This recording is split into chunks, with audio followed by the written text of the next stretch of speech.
السلام عليكم. لا تنسوا الاعجاب بالفيديو والاشتراك في القناة تشجيعا لنا لنستمر بنشر المزيد ان شاء الله.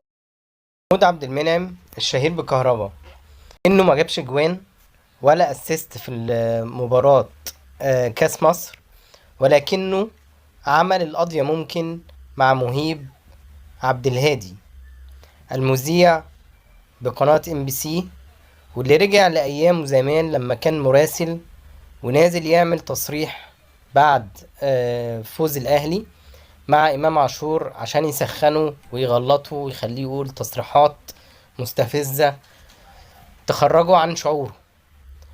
فكهربا عمل الصح.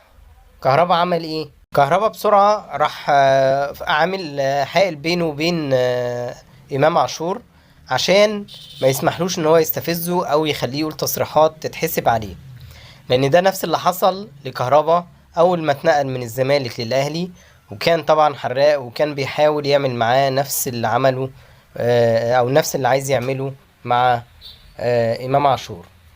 والحقيقة كهربا واقف جنب امام عاشور كويس جدا، وبيديله كل خبراته اللي ممكن يقع فيها، وبيحاول يتجنبوا المواقف المحرجة دي بان هو دايما يقف معاه ويحاول يبعده عن اي استفزازات ويخليه مركز في الملعب وبس.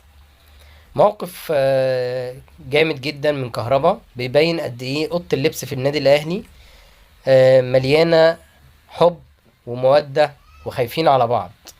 حتى في جايزه احسن لاعب اللي هي حصل عليها امام عاشور، كان اللعيبه متفقه ان هي في اوضه اللبس اي حد هيحصل على احسن لاعب هيتم تقسيم الجائزة لحجمها الكبير، والذي تم الإعلان عن قيمة الجائزة ب50,000 دولار.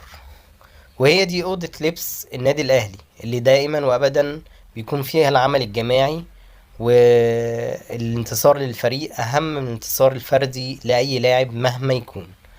وطبعا الأهلي فوق الجميع.